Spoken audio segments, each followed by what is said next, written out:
Well, my name is Torsten Gedenk, and I'm one of the managing directors and co-founders of the company emtas, and we at emtas develop protocol stacks and tools for CANopen and other CAN-based protocols.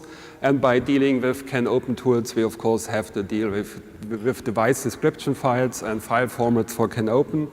And today I'd like to give you an insight into the new XML-based CANopen device descriptions. Well, at the beginning, I will have a short look back into the existing CANopen EDS files.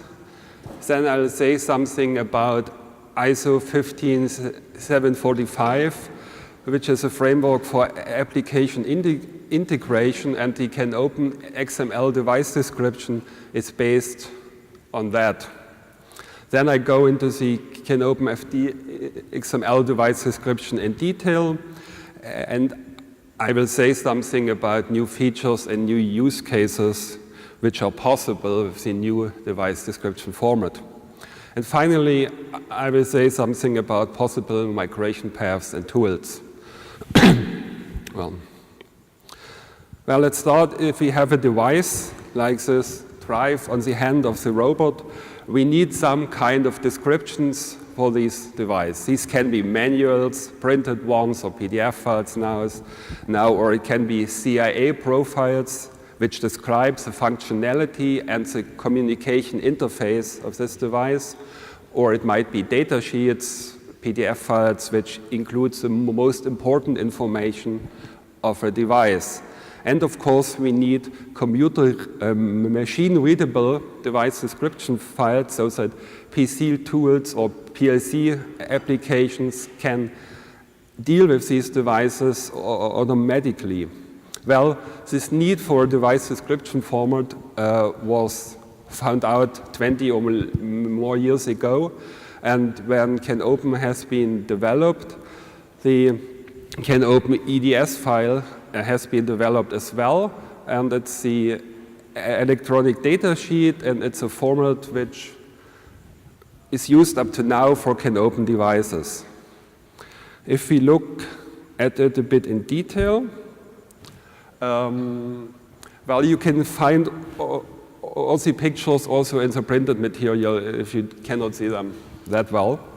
Well, the old existing CANopen EDS files are based on the Windows INI format. So we have sections and key value pairs. That's it. And using this INI format we have for CANopen, we have descriptions of the CANopen objects and sub-objects, and we have key and value parameters. Well, this Windows INI format does not allow any hierarchical structures, and it comes with or the CANopen EDS files come with a limited set of attributes to describe a parameter or a signal of a CANopen device. As you can see there, for each CANopen object we can have a name, a data type, of course. There is some information about the access rights, so if an object can be read or written, but there's very little more, and we do not have the possibility to add additional information into these old EDS files. And there's only one language supported, and we cannot have links to external documents like pictures or something like that. Well, already a couple of years ago, Canon Automation has found out that this EDS file is not sufficient anymore, and a couple of years ago, the task force XML has already started the development of a new XML-based device description format for CANopen. Well, this new format did not start from the beginning, but it did not, at least we did not try to reinvent the wheel, but it has been based on the ISO 15745, which is called Industrial Automation Systems and Integrations Framework. It has many different parts, and for example, part 2 is used to describe CAN-based control systems. Well, the basic idea of this ISO specification is to describe both the application of a device and their communication interface in a defined way. So, starting from this ISO format, the CANopen XML device description has been developed. Well, basically, it's a single XML file which is called, or which is based on an ISO 15745 profile container, which includes 2 so-called profiles. There is a device profile, which in terms of this specification describes the device and its application without referring to any communication protocol. And there is a communication network protocol, or there could be more. And this communication network profile describes the communication interface, which is CANopen FD in our use case. Each of these profiles contains a profile header and a profile body, and as you can imagine, most of the information is located in the profile body, and I'll explain the contents of these profile bodies later, or in one of the next slides. So now let's have a look into the CANopen FD XML file in detail. And as I said before, most of the information is in these device profile or communication profile bodies. Well, a device profile body, as I mentioned before, tries to describe the device and the application, and it has various sections. For example, device identity gives us some information about the vendor, the part number, and so on. Then device function lists key characteristics of a device, for example, operating voltage or something like that. And the biggest part of the device profile body is the so-called application process. And in this application process, all parameters and signals and functions of the application of the device can be described.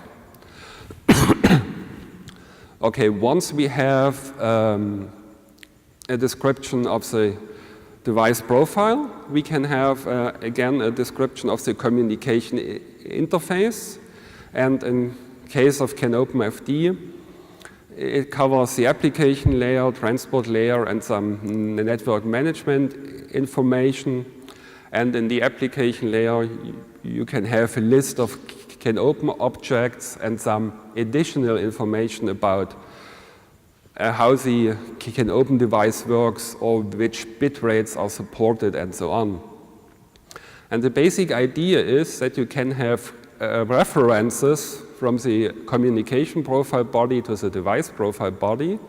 So you can describe one parameter or one signal in the application process, and then it can be linked to a CANopen object in the communication profile body. On the next slide, you will actually see some XML. If it isn't visible, it's included in the printed handout, so you can have a look into it.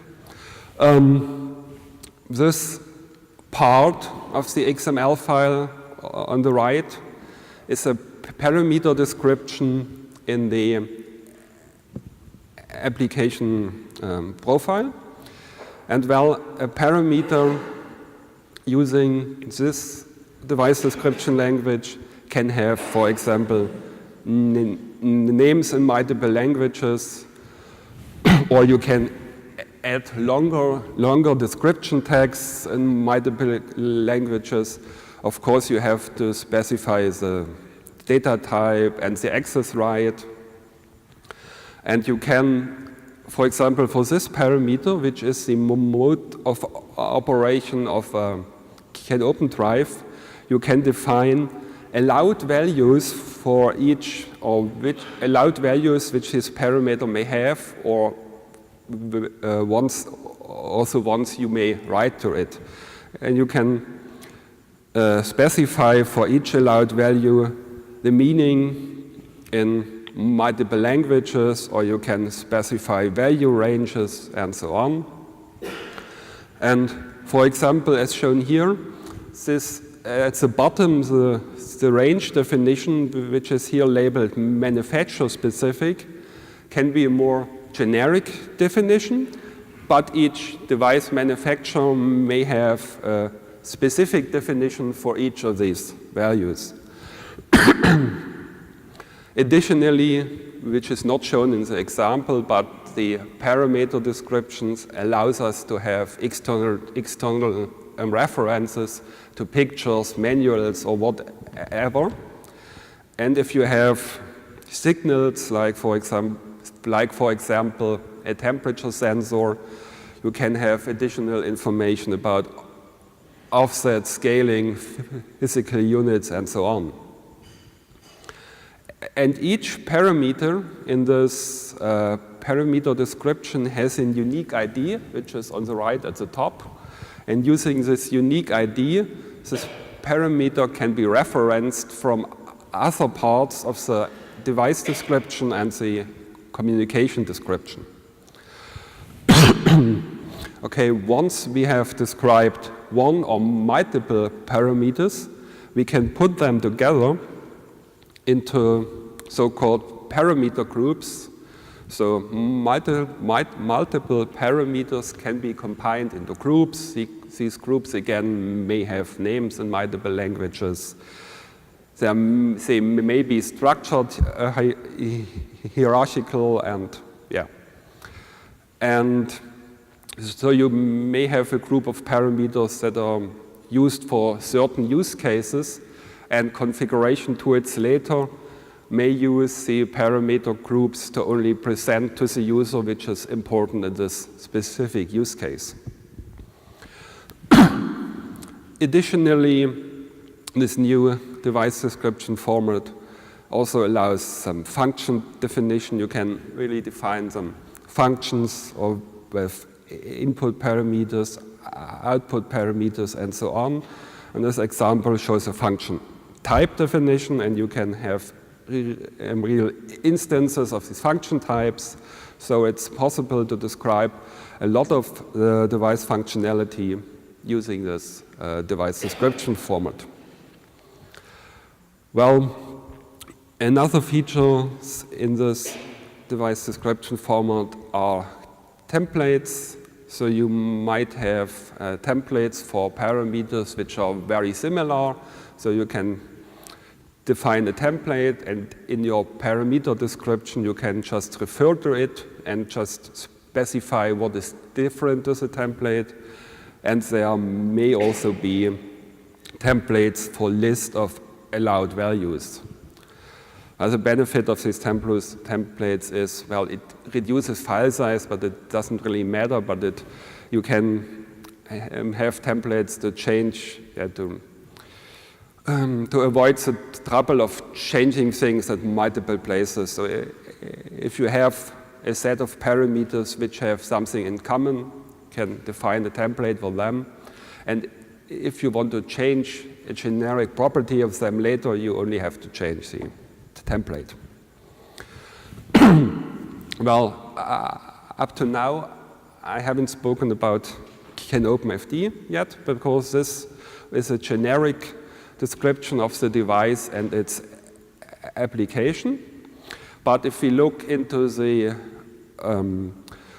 communication network profile, we will see as the most important part of this, it's a CANopen object list. And this CANopen object lists may look familiar if you are familiar with the EDS file. So you can, in this CANopen object list, define all CANopen objects in the, let's say, let's look at the example of the object 1000. This description there includes more or less the same information as in the old EDS file, but you can also, in the second example below, the object 6060, it only references using the unique ID reference to the parameter reference, and it only adds CANopen specific information like PDO mapping, which is CANopen specific and not a general feature. So the basic idea is to describe your application in the application process and refer from the CANopen object list to the parameters described in the application profile. Well, now I'd just like to summarize the new features. Well, we have a much more detailed parameter description. We are able to support multiple languages. We can have templates, data type, and function definition. You may have links to external pictures, references, whatever you like. Additionally, it is extensible for manufacturer-specific information, so at each parameter you might add manufacturer-specific properties as key value pairs, and of course it can be checked against an XML schema. Now, CANopen FD tools that use these files may have some benefit from it. Well, this screenshot is a generic CANopen FD tool. It reads the device description files and presents the object. Well, it could show to the user the detailed description. It could show links to images, and as shown in the example below, it could show the allowed values which can be written to one parameter. Additionally, what I haven't mentioned before, it is possible to describe bit fields using this parameter description. And you can, in CANopen, we often have something like a 16-bit status word, and some bits have different meanings. And it's possible to describe that in that format as well, and then it's possible to visualize it again. Yeah. Okay. Using this format, we can now have some additional use cases, because this new device description format allows us to specify the device functionality and the communication interface much more in detail. So it could be used as a uniform language even for specification, tests, or integration. And based on these additional informations, you could have better automated tests or simulation of devices based on this XML device description file, which is, by the way, called XDD file. In addition to the defined XDD files, the XML device description files, we can have XDP files, XML profile definition. Idea was there from the beginning, but it hasn't completed yet. And in addition to the existing DCF files, the device configuration files, we can now have XML-based device configuration files called XDC files. Well, you might wonder how to develop or how to generate such an XDD file, or how to migrate from an existing EDS to an XDD file. Well, the easiest way is to focus on the object list only and to ignore the application process. Well, you will not have any benefit from that, and you cannot use the extended features, but it will fulfill the requirement to have an XDD file, basically. Well, there are some converter tools from EDS to XDD available. The one I mentioned is open source on GitHub. Actually, it had been developed for Ethernet PowerLink, but they use the same device description format, so it works for CANopen FD as well. And of course, if you want to use all the new features I have mentioned, it's a significant effort, I have to admit it, and it requires to use specialized tools for that. Well, that is my short introduction, and well, if you have any questions, just ask. Thank you.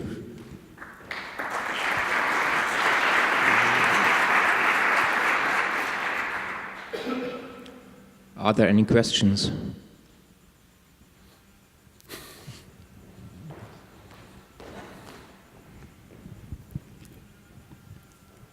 So, Sitzmann, CANautomation. Torsten, you told us that there are some advantages for the tool manufacturers. I think they are obvious. And I know we plan for CANopen FD to make the XDD files mandatory. Nevertheless, in addition to this, do you see also advantages or benefits for the device manufacturers? Because they have the effort, they have to fill up these XDD files with some reasonable content. I think so. They can, for example, like to go a few slides back, for example, okay, they can define much more information, like shown here. Okay, it was too far. They can, okay, the PC is reacting without me, so I try to find, yes, they can define much more information in that file. Maybe it's here. For example, this, and generic configuration tools can show this information to the user. So there is a better, I think it's good for device manufacturers as well to provide more information in their device description files. And yeah. Any other questions? So then, thanks a lot. You're welcome. And